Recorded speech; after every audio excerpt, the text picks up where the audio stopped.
Fine. So, hello everybody, and again, welcome to Intro to Backend. Today we're going to be talking about um, table abstractions. So, some announcements. PA3 is due Wednesday, so if you guys need help, please go to the office hours we've posted. Also, to make sure to double check your route spellings. If the API spec says that you need to have the words API in like your route, make sure you have that part in it. So like copy the route exactly as it says in the API. And also when you test your code, try to use a Postman test, use Postman test cases instead of just using the test script. It'll help you debug better and learn how to debug in a more effective way. And also there's the file submission format on the textbook and like I think the assignment page, and try to follow that file submission format exactly. Okay, so let's get on to review. I don't know how to get rid of the stuff on the bottom, unfortunately, but we'll keep going.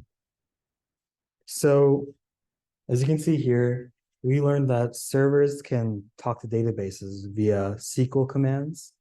And these SQL commands tell the database what to do and what data to return back to the server. So the server will send a SQL command, the database will return the data that was queried by it, or change the data it has stored in it. It depends on the command. We also learned about table relationships.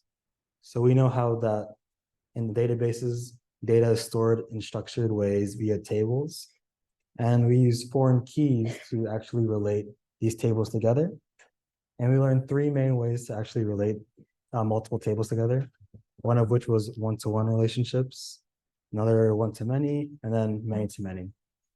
We're going to go through an example of each real quick. So here we have a users table and a profile table. Each user in the users table is connected to only one profile in the profile table, and it's done via the user ID field on the profile table. So Shingo is connected to the 30th ID in profiles by the user ID. An example of one-to-many is like albums to an album table to like a table of songs. So like the Igor album has 2 songs in the song table, and you can tell by the album ID field in song table, and you can relate to them via that field. And we also can do many-to-many relationships using a middle table called the join table or association table. And they're just names are interchangeable. And you do this by, if you have 2 tables like a student and courses, you know that each student can relate to many courses, and many courses can have many students in them. So the middle table will say connect this ID of a student to a student ID in the join table. And each entry in the join table has like a relationship between one student and one course. So you see like the first row in the join table relates student 1 to 1110, and it also relates student 1 to 1998, this class, in the second row. So you can have multiple rows.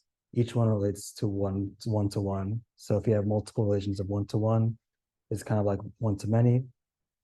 And since the other side can do the same thing, it's just many-to-many. So on the courses side, you see that 1110 is corresponding to 2 students here. So it's like one-to-many relationships in both directions. Yeah. One thing I missed.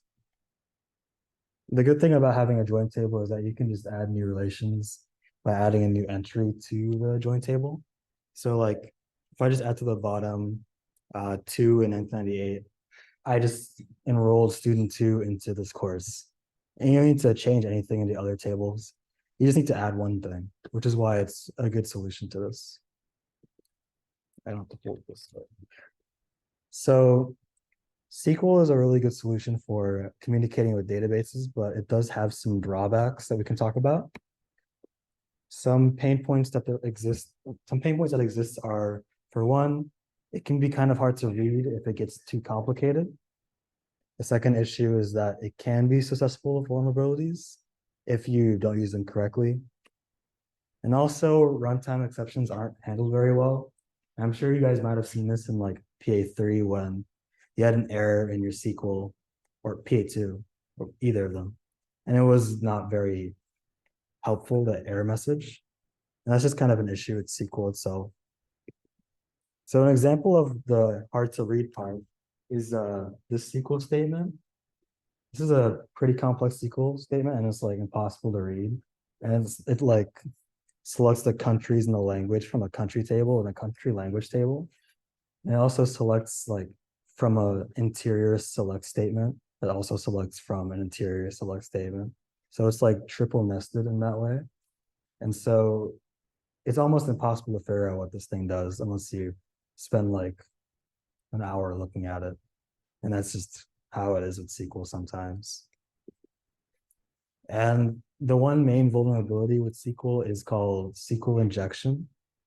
So SQL injection is like if you add an input to your SQL statement, like some user wants to type in their username and password into like your select statement. And they do it in a way that allows them to get more data than they should. This allows database access into like querying unauthorized data or even deleting data or your entire database. So it's really dangerous. So the example I just said was breaking login. So imagine you were logging into like, I guess, CMS or something, and you can enter your email and your password. This is kind of the way this works in the backend is like select all from the user's table where the email is the email field value and the password is the password field value, which makes sense. So if I had like my email was ABC123 and my password is backend, it would be plugged into the email part. So like email equals ABC123 at cornell.edu, and my password will be equal to backend. And it would check if that was actually the password in the database by selecting all the people who fit that condition. And if those aren't the username and those aren't the password, it'll return false into those expressions, and then it wouldn't select anyone. Since it's an and part in the where clause, if they have to both be true in order to actually get a user. So if there was a user named ABC123 with a password of backend, they'd have to type in those fields in order to actually get that user back. So the issue comes in when you like type in actual SQL into like the password field. And here's an example of doing that. See, the password is like XXX and then semicolon, what do you call it? Quote mark, and then they add an or. And the or after that is 1 equals 1. And then they put in a semicolon and then they put 2 slash dashes. The dashes are comments. So it comments out everything after the input. So the SQL statement looks like email equals email, password equals X, or 1 equals 1. And if you know how like Boolean expressions work, the or means that any part of it has to be true in order to like return true. So it'll be like false and false or true, which evaluates to true in this case. So they're actually going to get every user back from the SQL statement without actually knowing any of their passwords. And that's a big issue if you have like an actual login. Yeah. In order to avoid it, should we say the password should not contain specific characters? It's kind of hard because like what characters do you want to block? Doing it yourself would be really hard, but there's like sanitizers that do it for you that have been made by other modules, or prepared statements do that for you. So yeah, I guess that's what is done. Anyone else have any questions? Yeah, so this is a big issue. This is why you use when you do like stuff in SQLite 3, you put like a comma after your SQL statement and you put in the parameters. Like when you put the question marks in your SQL statement, that's how what it does is plugs in the values to type in and sanitizes them before, so it doesn't actually allow this to happen. So yeah. And one way that all these other issues, the 3 I talked about earlier, solved is via object relational mapping. So yeah, what is object relational mapping? It's kind of like abstracting away tables using Python classes and objects. So you use objects to query data and manipulate them. And there is still a database, even though you're like replacing them with Python objects and classes. It's just in the background and it allows you to reason entries as instances of the objects. So instead of saying create table user with ID, integer, primary key, and all that, you can make a user class like you do like in 1110 when you did those like those classes you made. And it can have like an ID field, which would be a column type with integer with the primary key field up top there. And also you can have a name field, an age field. So it's just like a normal Python class. So the one we're going to use is SQL Alchemy. This is a module like Flask, and it's very popular in Python as an ORM. And it's built in with like querying functions and also integrates really well with Flask. So it's good with our tech stack right now. So some benefits that ORMs give us are that it makes code more easily readable since it's like Python semantics. It also allows us to have more abstracted work without actually typing in like the low level SQL commands. We just use Python functions and stuff. And same thing with database creation and application use logic. One other thing it allows us is it gives us more cross compatibility with other databases, and it also secures us from SQL vulnerabilities like SQL injection because it wraps around, it like makes wrapper functions around all the SQL. So you don't actually have to write any more SQL unless you want to. However, some drawbacks of using an ORM is that it does make your queries performance slower if it's like really complex. And also it's a lot more code to write since you're not typing everything in the compact SQL statement. You're using library functions to actually do the same thing. And also it does abstract away the fundamentals of SQL, which can be a pro or a con depending on if you like having the freedom to make these low level commands in SQL. And also, since it's so abstract, it can be pretty easy to misuse since there's a lot of like best practices that you have to learn just for this module. Yeah, so it's a trade-off between security and like performance. Yeah, since like a lot of the low level things have been abstracted away, that means you can't do as many things as you would like want to. It's kind of like having a Mac versus like a Linux computer, where the Mac is like more walled off. So it's like all the abstract things are blocked. But you can still do those things with SQL Alchemy. It's just kind of more hacky. Does anyone else have any questions before we continue? Not, let's move on. One more thing I want to talk about is the difference between app.py and db.py. So as you've seen in your homework, you've had these two files, and these two files exist for a pretty good reason. App.py is more of the part of the server that connects the client to the server. So it handles all the routes and the responses and the logic and the operations that is dealt with on the API side.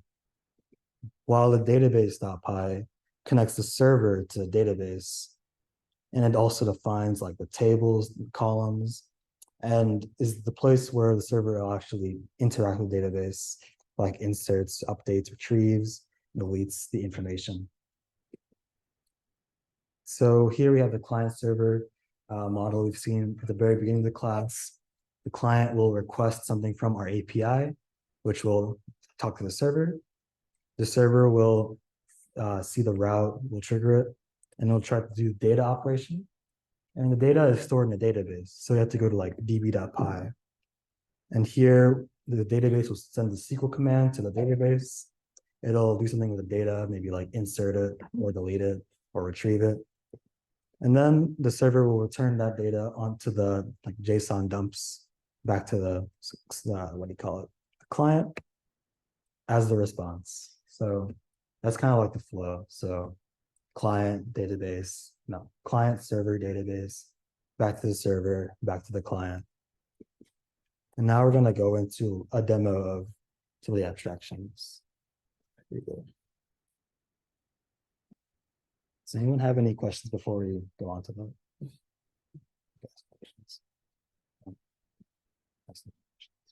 Do y'all have any questions or y'all good?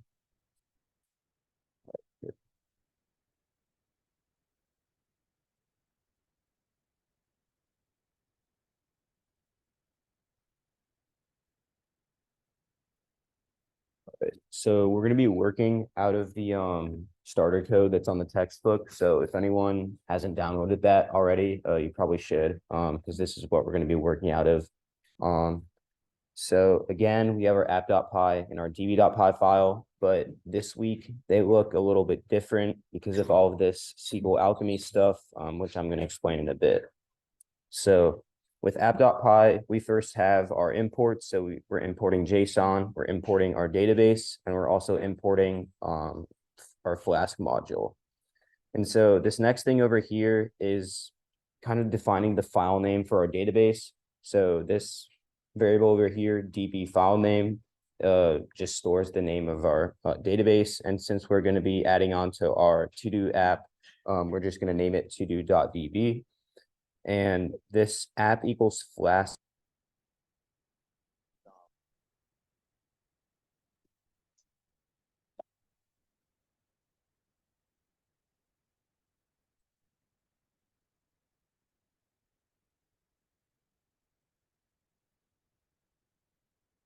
Equals Flask name. This is going to be the instantiation of like a Flask, which we're going to use to help start up our app. And then so the next thing is this setup config stuff. So I guess the first line of code in line 11 is our SQL Alchemy database URI. What this does is it specifies the SQL library that we're going to be using. There's a bunch of different variations of SQL. And so we have SQLite over here, which is the version that we're using. And then we're specifying the name of our database over here. So it tells us that we're using this database and we're using SQLite to query information from that database. And then this track modifications over here, we're setting this to false because it minimizes the resource usage. SQL Alchemy has this sort of event listener system that allows you to track your modifications that you're making in your file and or your database. The only problem with that is it's pretty resource intensive. And so since we have a pretty small file or a pretty small app, and we can kind of already know what changes we're making, we're just going to set this to false for now. And then this last thing called echo, this is actually pretty useful. So we're going to set it to true. So now that we're not running raw SQL code and we're actually going to be running Python code because of ORMs, but we might want to know like what exactly our Python code translates in terms of raw SQL. And so this is what echo does. And so when we run commands in our app, like requests, and our app and Python code is executed, and it'll print out the corresponding SQL code. So basically like, yeah, so whatever, when we're like returning something, this echo thing kind of prints out this corresponding SQL code to the Python code that we're running. So it's really, really useful for like debugging and stuff. So we're going to set this to true for now. Yeah. So the next thing we have is initializing our app. So we do this with db.init app, and then just passing our app as a parameter. And then this with app.app context thing, this function just kind of creates all the tables that we're going to be using. So we don't need all of this like create task table that we had in the previous demo. And then the last important thing is the generalization of the response formats. So I know in previous demos, we were doing like return JSON.dumps and then some data, and then the response go to like 200, 201, or 400 and 404. This just makes it so that it's less redundant, so we don't have to type in JSON.dumps every time. And so to explain what this kind of thing does, this is called a default parameter. And for those who don't know what a default parameter is, we're going to show that real quick. So I can.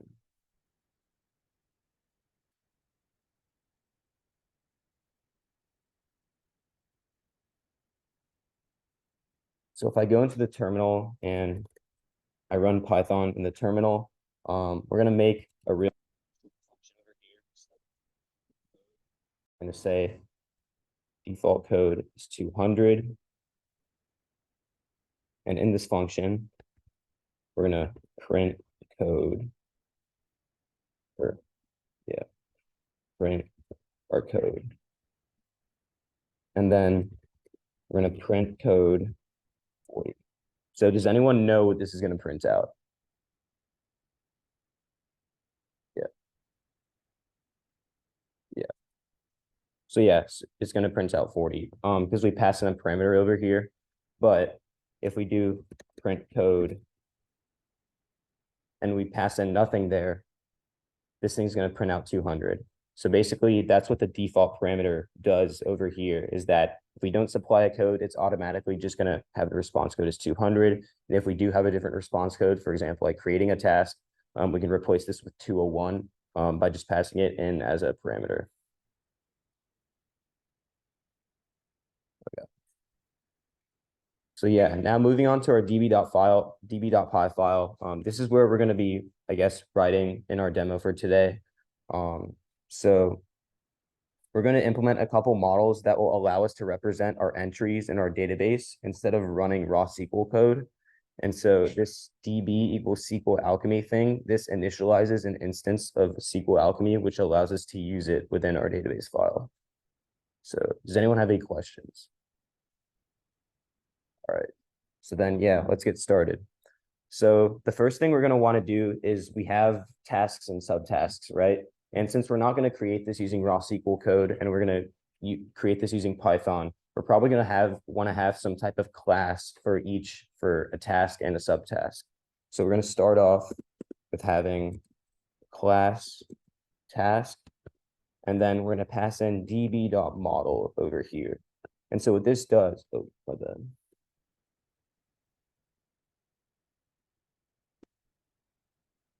And so what this does is that it tells SQL Alchemy that our task is a model in our database. And again, a model is going to be our blueprint of the objects that we're going to be making. So we're going to write some documentation over here. Sorry. Task model. And then the first thing we're going to do is have our table name. So we have this variable table name, and we're just going to name it task. Note how it's not tasks, it's just task. Make sure you do that because it's going to lead to some errors. And so this is like really, this is comparable to, I guess, the create table syntax in the last demo, where you had this create table task function. And so this is basically comparable to that. So now that we have our table name, we can write some fields or instance variables in this task class to represent like the different fields that we have that correspond to that raw SQL thing from last demo. So if you guys remember, we had an ID, we had a description, and we had a done variable. So we can start by making those things. So you can say ID equals db.column. So this is comparable to just having like a field in raw SQL. So we have this, and then when we create our table, if you remember the syntax, it's like ID equals integer primary key auto increment. So the good thing about SQL Alchemy is that by it knowing that this is a column, it has a lot of these things already built in. So you can just reference them by doing this. So we're going to have db.integer. And then we're going to have our primary key field equals true. And then we're going to have auto increment equals true. And so by flagging these fields true and false, it makes it a lot more readable, I guess, to the naked eye. Because when we were doing SQL in the last demo, we were doing this all in a string. And the problem with that is if you made a mistake, if you made a typo anywhere, it's really hard to figure out because VS Code wasn't able to like identify like typos. And so by having this, it's really easy to like not make typos, and just by flagging these things as true and false, so you get the same type of functionality. So the next thing we're going to want to have is our description. So this is again going to be a column. And here we had text not null in the other thing, and text was kind of like the string equivalent in SQL. So we're just going to have db.string, and we want this to be not null. So we're going to have nullable equals false. And then the last thing we have is our done. So we're going to have done equals let's call them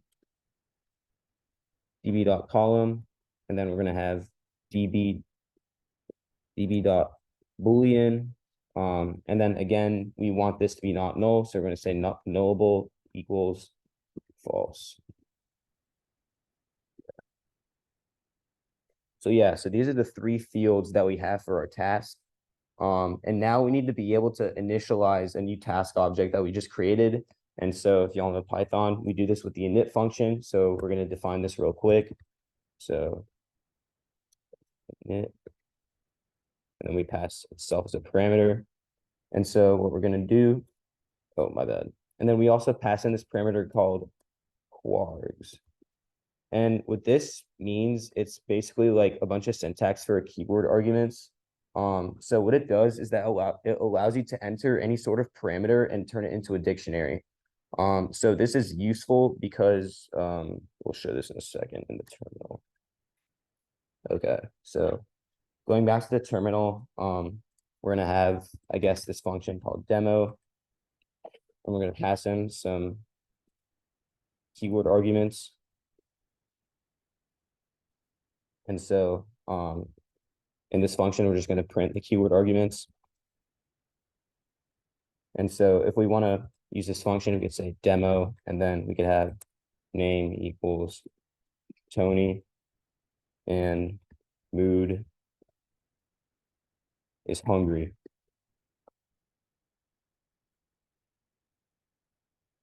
And so we see that it is printed all of these keyword arguments into a dictionary. So we have my name, which is Tony, and my mood, which is hungry. And so this is really useful because if you have 1,000, I guess, parameters in here, you don't want to be instantiating an instance variable for every single parameter over here. So by having this keyword arguments thing, it allows you to just create a dictionary, and then to get the information from this dictionary, it's just really easy. So you could just do like, if we call this dictionary like dict, we can say dict.get name, and it'll return Tony. So yeah. And so now we're going to go back and fill in this init function. So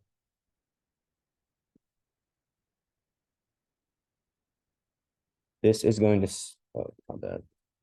This is going to initialize a task object.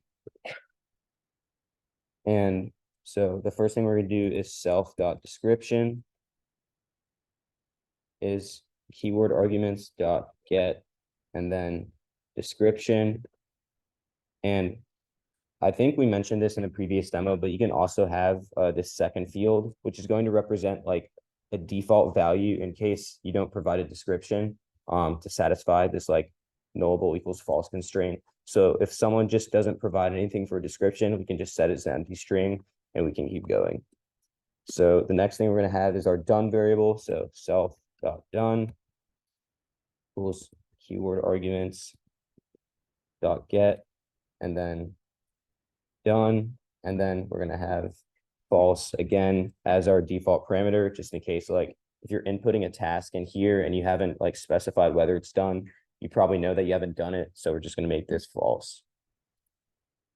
And so does anyone have any questions now that we're up to here? Yeah. Okay, so keyword arguments, it basically just converts like your parameters into a dictionary. So like if we go back here, right? So these are the keyword arguments over here, and it just kind of converts it into a dictionary using this keyword arguments like variable. And so yeah, it just converts it to a dictionary. and it allows for really easy access of information if you have like a ton of inputs. So like if you had like a million inputs in here, right? Like a useful, or not a useful, but one standard way of like trying to get them is to create an instance variable for every single like variable you have here. So if I had name one, name two, name three, all the way to like name 1000, then one like redundant way to do it would for you to have variables of like name one equals this, name two equals this. But with this, with keyword arguments, it converts it to a dictionary, and then it's just really easy to access those values. So yeah. I would say it's a default to get to the name to be like, are we making it just for the fact that it cannot be low, or is it really like the currency with that? I think it's just because like if we're trying to like, if this description is I guess not null, then what we can do is we can like raise an error like in our app.py, like if this thing is, so like if someone doesn't pass in a description, then if we try and retrieve this from the database, it's going to give like a database error. So if we set this to the empty string, and then we can check like in our app.py file if like this string is indeed empty, and if it is, we can just give it like an error. And so that's kind of like the logic behind it in a sense.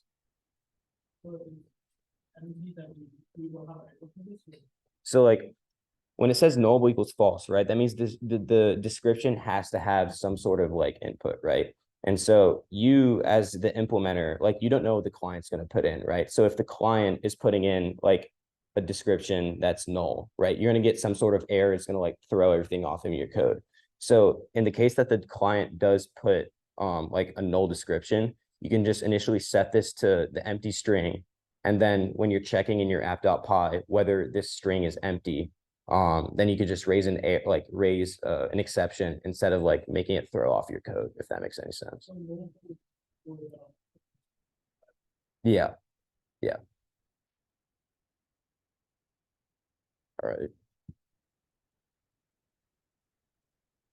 Yeah, so the next thing we're going to do is this thing called a serialize function. So now that we're representing each entry in our database as a Python object, we're still going to need to be able to send a response to front end that's more digestible and processable for them.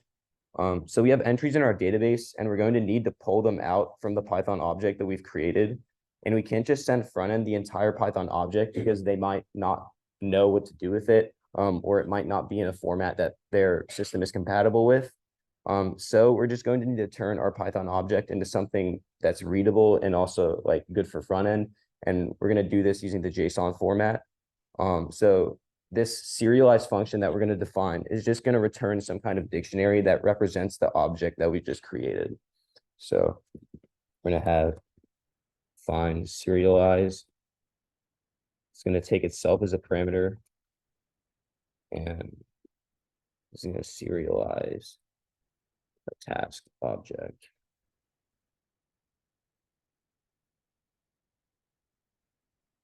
So yeah, so since we're returning a dictionary, we're just going to do return our ID is our self.id.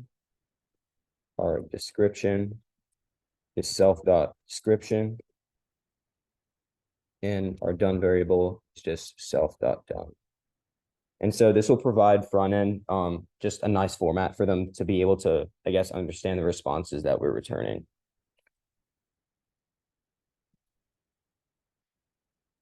And yeah. So yeah, so now we've completed our task class, but we also have subtasks, and we don't have a class for that yet. So we're going to define this next. So I'm going to define another class, subtask. Oh, yeah. And again, this is going to take in db.model as a parameter, and this just tells SQL Alchemy that subtask is going to be like a model in our database. So it's going to be our subtask model.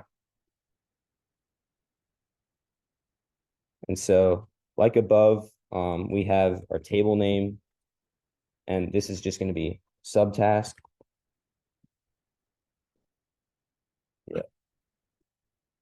And then like the task, our subtask has like a unique identifier ID, a description, and done variable. So we're going to identify those real quick. So our ID is a db.column.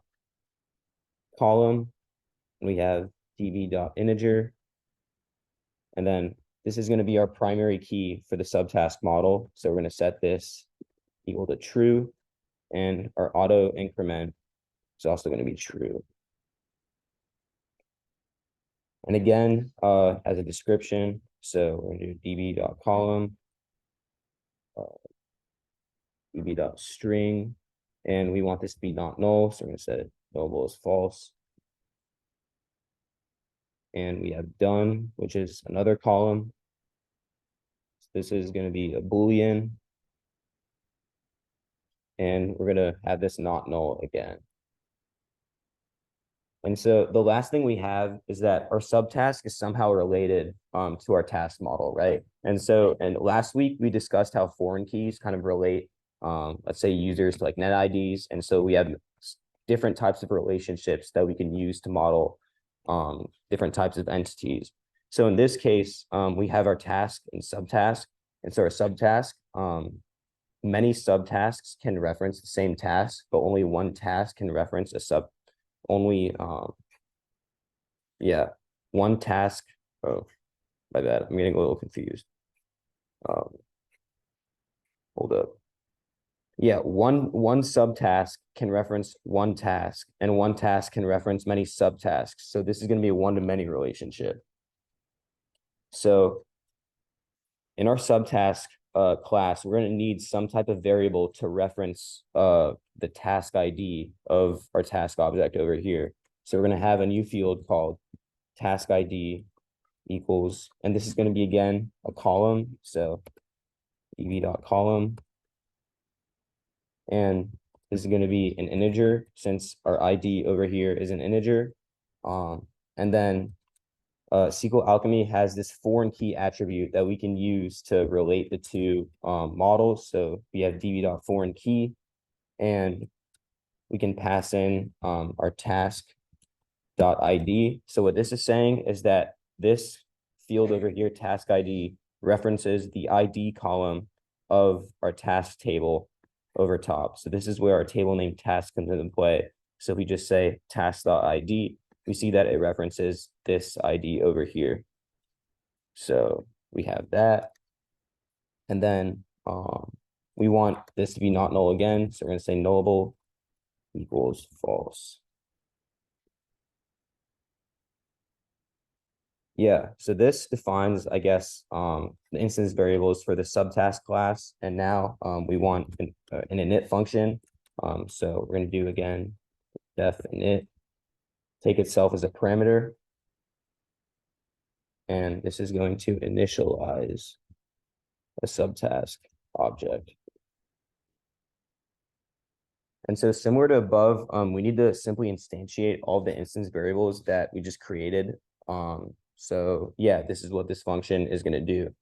So we're going to have our self.description is our keyword arguments. Oh, my bad. Again, we pass in the keyword arguments over here because we did that above.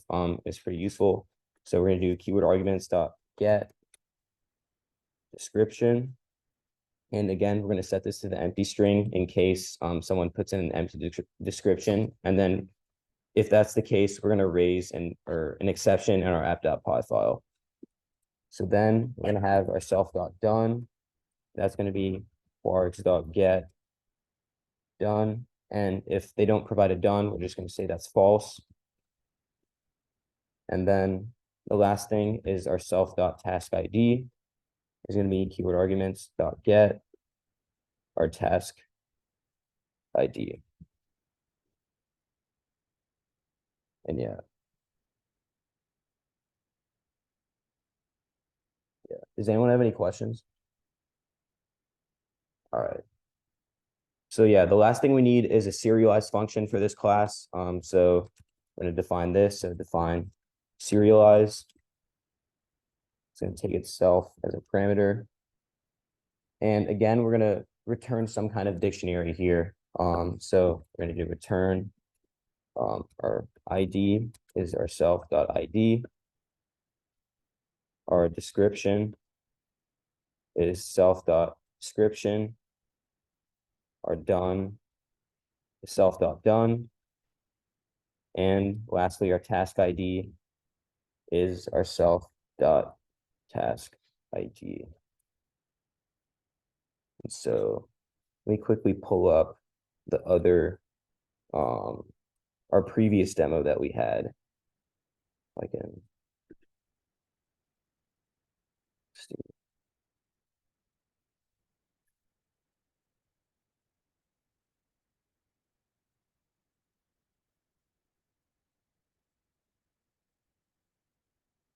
Okay.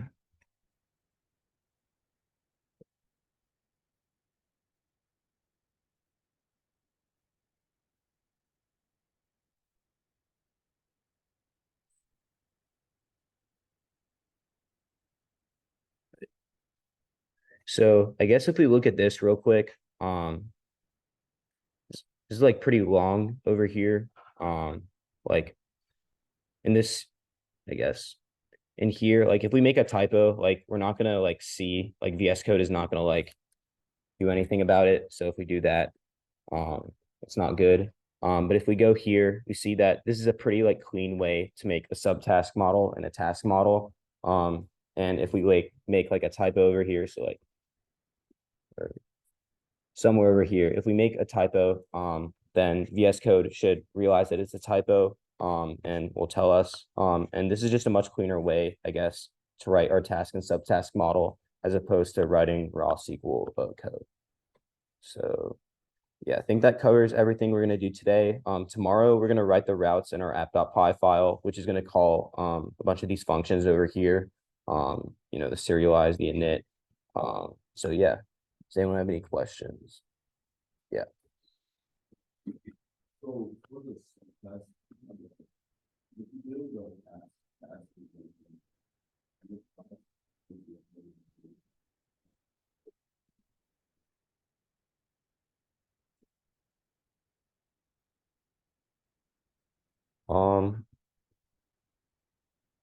I mean, the way we're doing it, since we're having them as like two separate models,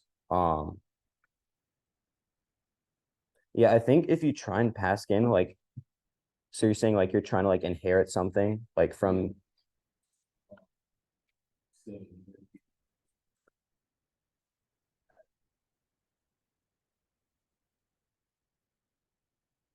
okay.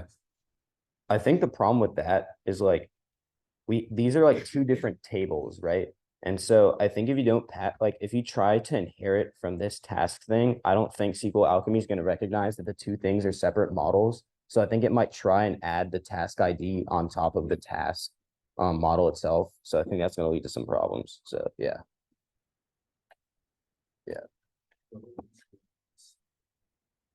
Yeah.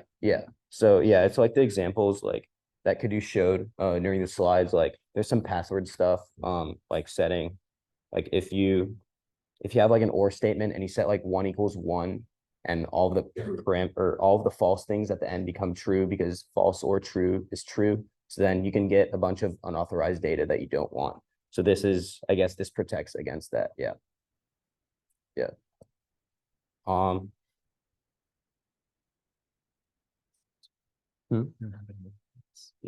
wait, yeah, there's no inputs in this one, if this makes any sense. Yeah.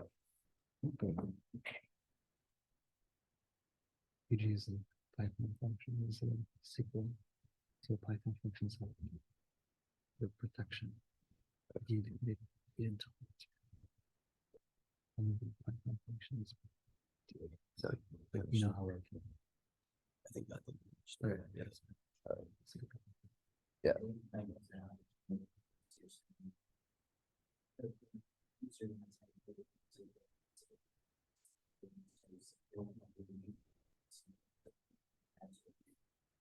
Yeah. Yeah.